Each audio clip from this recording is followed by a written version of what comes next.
So I went to an ancient Egypt rabbit hole last day, and there is one thing that stuck with me after all the ordeal.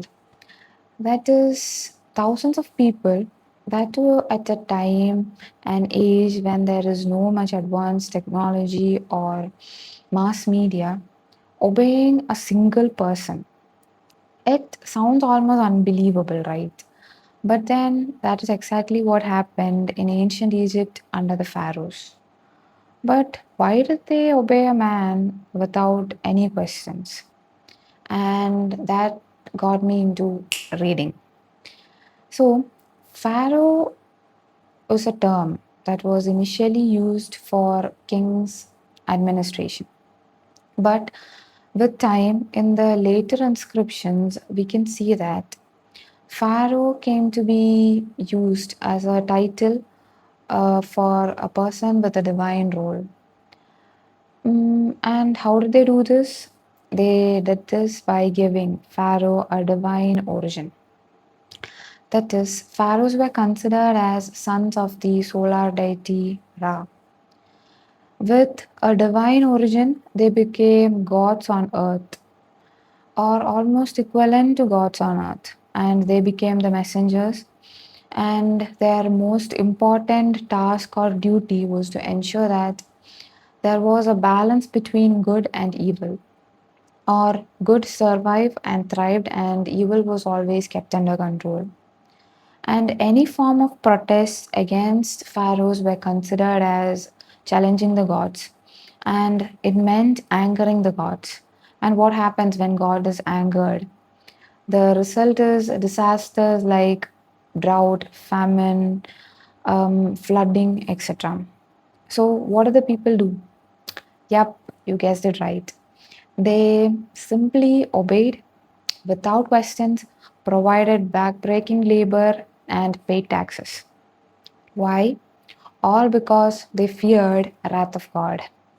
So you might be thinking that as an adult living in a more progressive, modern society or world, we are free from all these biases and misunderstandings. But listen, I have another story for you. That is considers two governments, government A and government B. Over time, B started gaining popularity and it began spreading across different countries and continents. So it came as a threat to A. So what did A do? A picturized B as the villain, as people out there coming to get the supporters of A. And for the same purpose, it was made to appear as a threat on safety, and people were brought under mass surveillance and scrutiny. And over ages, this surveillance took several forms. Nobody questioned. Different names were given to the opposite party. Nobody questioned. And it kept going. All because people feared for safety.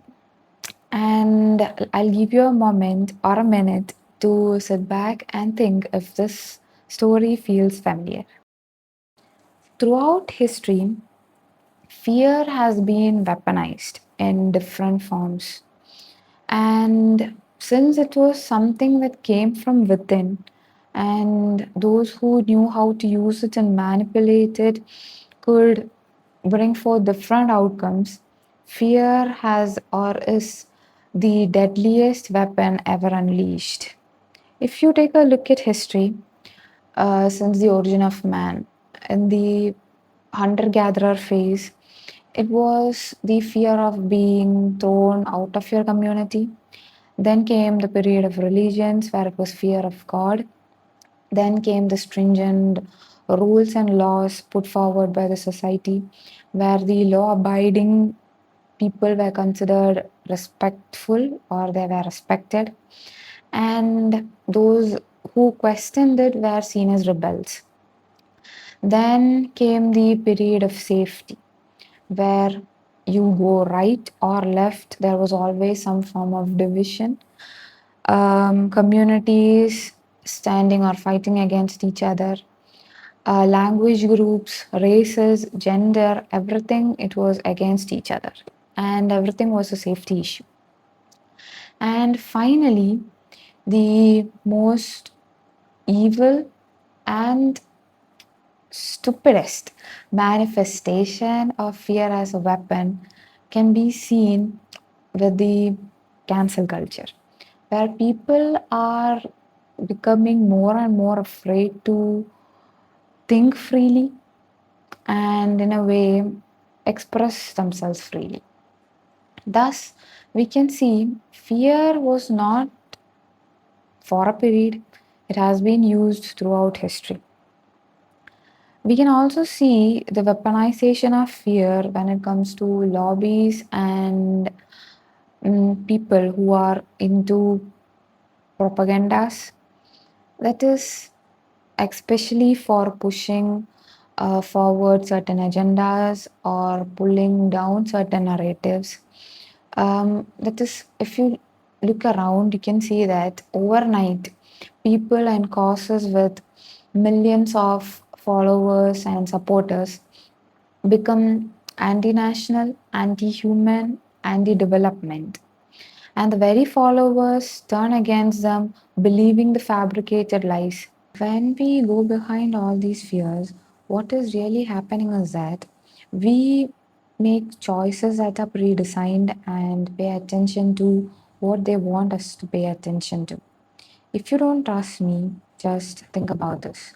Many call it as just another conspiracy theory, but if you give a minute or a slight thought to it, you will understand that whenever there is a global crisis, say something environment related, human rights violation, or something like the Epstein files, which crossed everything moral, social, and political, we get to see that soon after that there'll be some war, violence, or some disaster that is man made.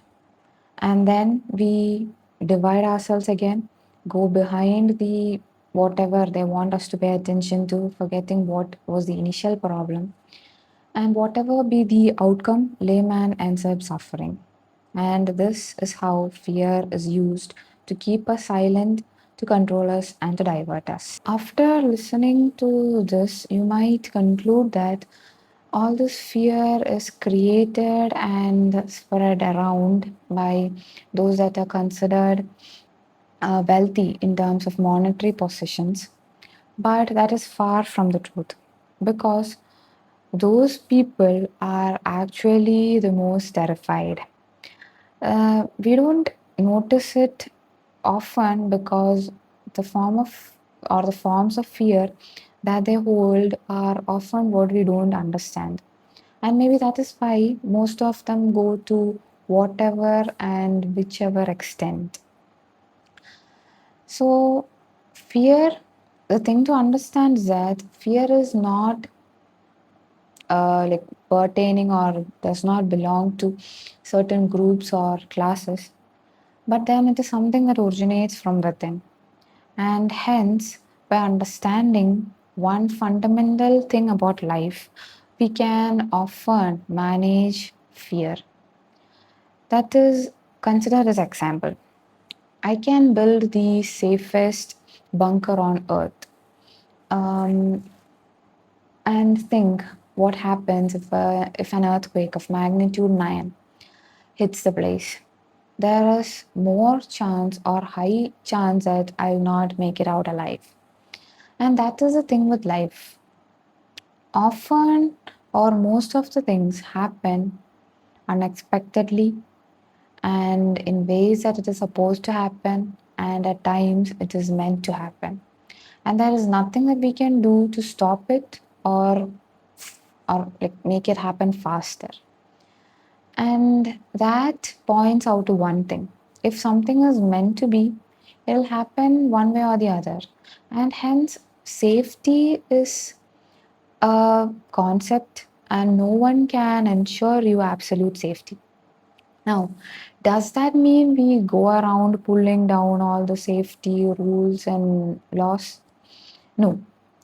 What it means is that we stop letting fear be the cage that we lock ourselves in, and stop letting others weaponize fear and make us pawns in the bigger picture. So that is all from Orloon today. And until we meet again at Orloon, take care. Bye bye.